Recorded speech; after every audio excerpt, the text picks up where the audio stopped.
Morning students, my name is Vishal Bansal. आज हम जो 11th अकाउंटेंसी से हमने अभी जनरल एंट्री के दो क्वेश्चन की मैंने आपको लास्ट टाइम वीडियो अवेलेबल कराई थी। अभी मैं आपको जनरल एंट्री में एक इम्पोर्टेंट क्वेश्चन की वीडियो अवेलेबल करा रहा हूँ, जो है डिस्काउंट। दो तरीके का हमारे पास डिस्काउंट होता है, ट्रेड डिस्काउंट होता है, कैश डिस्काउंट होता है। ट्रेड डिस्काउंट होता है व्यापारिक छूट। जब भी प्रोड्यूसर अपने एक्सेस स्टॉक को बेचने के लिए जो डिस्काउंट देता है उसको ट्रेड डिस्काउंट बोलते हैं, ठीक है। एक होता है कैश डिस्काउंट। जब भी प्रोड्यूसर जो है अपनी कैश की रिकवरी के लिए जो डिस्काउंट देता है उसको कैश डिस्काउंट बोलते हैं। जैसे मान लीजिए मैं प्रोड्यूसर हूं, आप मेरे पास कोई सामान खरीदने आते हैं, आपने कहा कि सर मेरे को 100 यूनिट दे दीजिए इस चीज की। मैंने आपसे कहा 100 नहीं 150 खरीद लो। अगर 150 यूनिट खरीदेंगे तो मैं आपको 10% का डिस्काउंट दूंगा, तो वो डिस्काउंट कहलाएगा ट्रेड डिस्काउंट, क्योंकि मैं अपने ज्यादा स्टॉक को बेचने के लिए आपको एक लालच दे रहा हूँ। वो ट्रेड डिस्काउंट है। ट्रेड डिस्काउंट कभी जनरल एंट्री में शो नहीं करते हैं, उसकी हम एडजस्टमेंट करके एक वर्किंग नोट में सीधा एंट्री में दिखाते हैं, लेकिन ट्रेड डिस्काउंट जनरल एंट्री में शो नहीं होता है। कैश डिस्काउंट जो होता है, इसका मीन है कि जैसे मान लीजिए मैं प्रोड्यूसर हूँ, आप मेरे पास कोई सामान खरीद के उधार में ले जाते हो, मैंने आपको एक लालच दिया कि भाई अगर आप मेरे को 10 दिन के अंदर अंदर इस उधार का रुपया दे देते हैं तो मैं आपको जो है एक 10% का डिस्काउंट दूंगा, तो वो आपका कैश डिस्काउंट कहलाता है। कैश डिस्काउंट हमेशा जर्नल एंट्री में शो होता है, ठीक है। कैश डिस्काउंट देना तो खर्चा है, खर्चा डेबिट करेंगे, और कैश डिस्काउंट रिसीव करना वो एक इनकम है, और इनकम को हम क्रेडिट करेंगे। क्लियर है। एक चीज और मैं यहाँ पे आपको बता देता हूँ, एक होती है कंपाउंड एंट्री। कंपाउंड एंट्री एक ऐसी एंट्री होती है जिसमें मल्टीपल अकाउंट या तो डेबिट हो रखे होते हैं या मल्टीपल अकाउंट क्रेडिट हो रखे होते हैं। उस एंट्री को हम बोलते हैं कंपाउंड एंट्री, ठीक है। जिस एंट्री में एक से ज्यादा अकाउंट डेबिट हो जाए या एक से ज्यादा अकाउंट क्रेडिट हो जाए उसको हम कंपाउंड एंट्री बोलते हैं। तो आइए क्वेश्चन को स्टार्ट करते हैं। क्वेश्चन मैंने यहाँ पे नोट डाउन किया हुआ है, आप देख सकते हैं। मैं एक एक एंट्रीज को आपको समझाता हूँ। वही जर्नल का फॉर्मेट सेम रहेगा, date, particular, ledger for your amount. यहाँ भी मैंने एक सेम वही जर्नल का क्वेश्चन लिया हुआ है, ठीक है। पहली एंट्री है हमारे पास कि हमने महेश को कैश पेड किया है 9600 का और उससे 400 का डिस्काउंट रिसीव हुआ है। तो जनरल एंट्री क्या होगी? कैश आपने पेड कर दिया तो कैश क्रेडिट होगा, तो टू कैश। महेश डेबिट करना होगा, Mahesh account debit to cash, ठीक है। और डिस्काउंट आपने रिसीव किया तो एक इनकम है, तो इनकम के रूप में उसे क्रेडिट करना होगा, तो टू डिस्काउंट रिसीव। 9600 की आपने पेमेंट की, 400 का डिस्काउंट रिसीव किया, तो 9600 प्लस 400 इज इक्वल टू 10,000, तो 10,000 से अकाउंट डेबिट हो जाएगा। हमेशा याद रखना debit and credit should be equal, ठीक है। नेक्स्ट वन क्या है कि आपने अरुण से कैश रिसीव किया है और उसको डिस्काउंट अलाउड किया है, तो आपने कितना कैश रिसीव किया? 4900 का, तो रिसीव किया तो कैश डेबिट होगा, तो कैश अकाउंट डेबिट। और डिस्काउंट आपने दिया है तो आपका एक खर्चा है, तो डिस्काउंट अलाउड अकाउंट डेबिट 100 से, और टू क्या हो जाएगा? अरुण 5000 से। क्लियर है, नरेशन आप पास कर लीजिएगा। नेक्स्ट वन है कि आपने हरीश को सेल किया।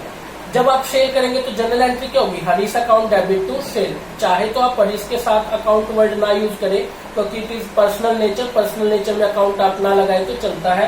तो हरीश अकाउंट टू सेल, कितने रुपए की सेल की? 30,000 से डेबिट, 30,000 से क्रेडिट। क्लियर है। यहाँ पे मेरा पेज फिनिश हो रहा है तो मैंने टोटलिंग कर लिया। टोटल मेरा जो है 45,000 का आ गया है डेबिट में और 45,000 का ही आ गया क्रेडिट में। यही बैलेंस मैंने ब्रोक डाउन कर दिया आगे की तरफ, ठीक है। तो आगे अब देखते हैं। फिर कह रहे हैं कि हरीश ने 2000 रुपए का सामान रिटर्न कर दिया, तो जनरल एंट्री क्या पास की? Sales return to Harish. कितने रुपए की? 2000 की जनरल एंट्री हमने जो है पास कर ली। उसके बाद क्वेश्चन में हमको ये दे रखा है कि जो हरीश है उसने मुझे 27,500 की पेमेंट करी और मैंने उसका पूरा अकाउंट सेटल कर दिया। देखो सेल की थी 30,000 की, उसने रिटर्न किया सामान 2000 का, तो रुपए कितने देने चाहिए थे? 28,000, और दे कितने रहा है? 27,500, और उसमें अकाउंट सेटल हो रहा है। इसका मतलब 500 रुपए का हमने उसको डिस्काउंट दे दिया। तो जनरल एंट्री क्या करेंगे? Cash account debit, discount allowed account debit to Harish 27,500, 500, 30,000। Clear है। नेक्स्ट वन कहता है कि गोपाल को आपने सेल करी, कितने की करी? 54,000 की, लेकिन वो सेल थी 60,000 की, सेल थी 60,000 की, और आपने उसको ट्रेड डिस्काउंट दिया है 10% का। तो मैंने बोला था ट्रेड डिस्काउंट कभी जर्नल एंट्री में शो नहीं करते हैं, इसकी अलग से एक ट्रांजेक्शन कर लेते। जैसे गोपाल को 60,000 की सेल करी, लेस कर दिया ट्रेड डिस्काउंट 10% 6,000 का और 54,000 की अमाउंट आ गई। तो जनरल एंट्री कितने से पास हुई? Gopal to sale 54,000 and 54,000। Clear है। नेक्स्ट वन आप देख सकते हैं कि रवि से हमने परचेज किया है। रवि से जब परचेज किया तो हमने 20,000 का परचेज किया था, ठीक है। लेकिन रवि ने परचेज करते टाइम हमें 15% का ट्रेड डिस्काउंट दिया, मतलब 3,000 रुपए का। तो टोटल परचेज कितने की मानी जाएगी? 17,000 की परचेज मानी जाएगी। तो जर्नल एंट्री जो पास होगी वो भी कितने से होगी? Purchase account to Ravi 17,000 and 17,000। Clear है स्टूडेंट, समझ गए होंगे इस चीज को। देखिए स्टूडेंट, एक और इलिस्ट्रेशन हम लेते हैं, काफी इंपॉर्टेंट है ये। डीके गोयल बुक में 6th इलिस्ट्रेशन है अपने 9th चैप्टर से। क्वेश्चन में हमसे क्या बोला हुआ है कि जर्नल एंट्री पास कीजिए हरी एंड कंपनी की। हरी एंड कंपनी की हमें जर्नल एंट्री पास करनी है, हरी एंड कंपनी की, ठीक है। और क्वेश्चन में हमको क्या दिया हुआ है कि purchase goods from Vinod. Vinod से आपने परचेज किया 40,000 का सामान 10% ट्रेड डिस्काउंट पे।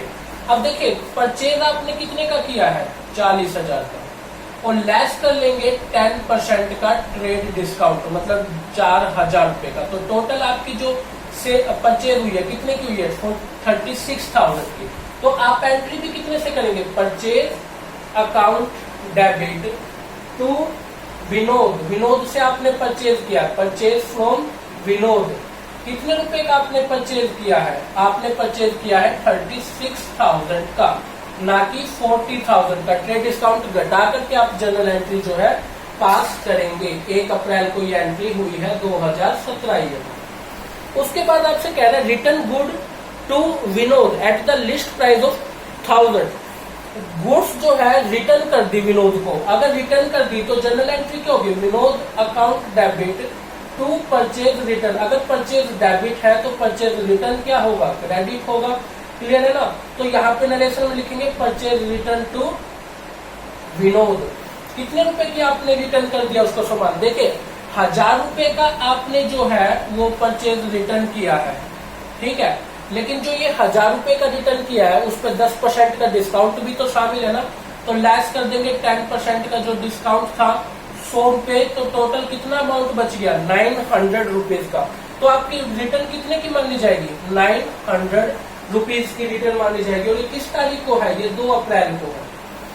समझ गए यहाँ तक। नेक्स्ट आपके पास इसी में कह रहा है कि paid cash to Vinod 34,000 in full settlement of his account. अब देखिए विनोद को हमने 36,000 रुपीज की परचेज की थी, उसमें से लेस कर देंगे जो हमने उसको रिटर्न किया, उसको हमने रिटर्न कर दिया 900 रुपीज का।